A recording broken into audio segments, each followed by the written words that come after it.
Welcome to another edition of Penn State Sports Night. I'm Jacob Cheris alongside Tim Rogers and Lexy Leidlein.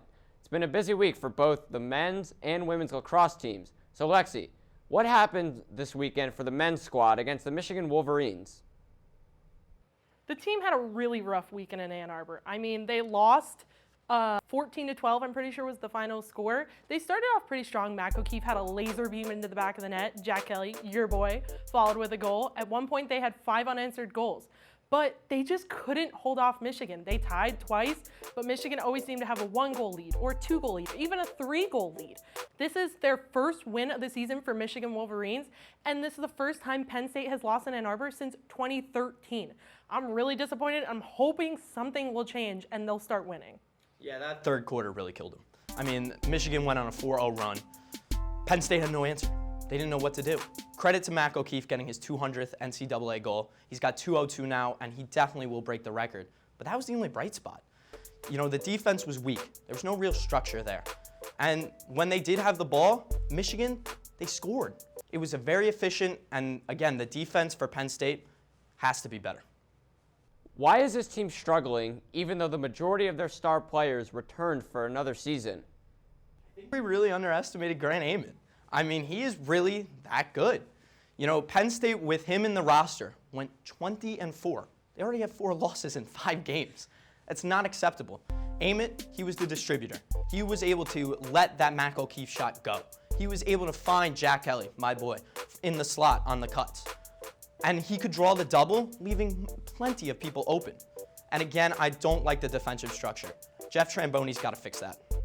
I totally agree with you. Grant Amon is the glue, and this team is falling apart. The Nittany Lions are already 1-4, and they still have more games to go, but 1-4 is not a good start for them. Last year, they were kicking butt. Even the year before, when they went to the Final Four, they were kicking butt. And it's really tough to see them like this. Other teams are face guarding Matt O'Keefe, which means practically the offense is silent. I mean, there's Jack Kelly who's helping out, Dylan Folds occasionally, Jackson Reynolds, but the offense is completely silent. The man-to-man defense, don't even get me started. The team is playing like Swiss cheese. Swiss cheese! I really need to see a change, or they can kiss the rest of their season goodbye. 2, 1. Let's transition now to the women's team.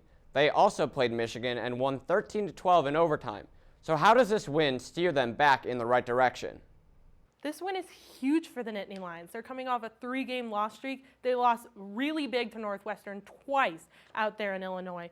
And I'm really happy to see this. The 3 Big Ten preseason players to watch for Penn State all had superior games.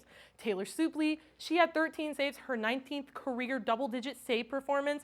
Maria Auth, she had the overtime game goal along with her 4 other goals. And Olivia Dirk, she had 4 goals as well. I don't see why this can't translate into more wins. This is a huge confidence booster for such a young team. Kristen O'Neill had another amazing game. She keeps improving and improving every time she steps on the field. And like you said earlier, Olivia Durst, dominant. But these are games that they're going to have to build on now. As you said, Northwestern was a tough road trip for them. They did not come out well. They did not play good defense. This is a confidence booster. And again, a young core like the Penn State Nittany Lions, they need this. Preparation going into these high-scoring tilts is very important. So I want to ask, what do each of you think the women could do improving when preparing for games? I think they got to focus on starting. As you saw in this game, they had a 4-0 run for the other team. They went on a 5-0 run themselves after, thank God. But they did that in Northwestern as well. If they start on time, it's easy for them to get going. We see that with any team, in any sport. You know, starting on time is a big part. And it's no question in lacrosse.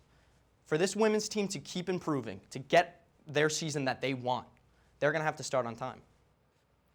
I couldn't agree more. Like you said in the last one, confidence. This win is pure confidence. An overtime win against Michigan couldn't get any better than that.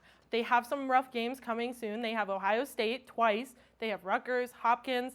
I think they're going to do well, though. I think they're a strong team, and I think this confidence boost will push them to more wins. I don't think they're going to have a losing record season. I think they'll have a winning record season, and I'm excited to see how the team can perform in the future. You said they're so young, and I really want to see what they can do as this young team and grow in the future.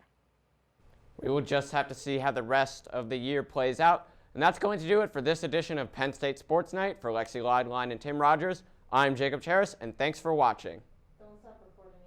Thank you for watching this edition of Penn State Sports Night.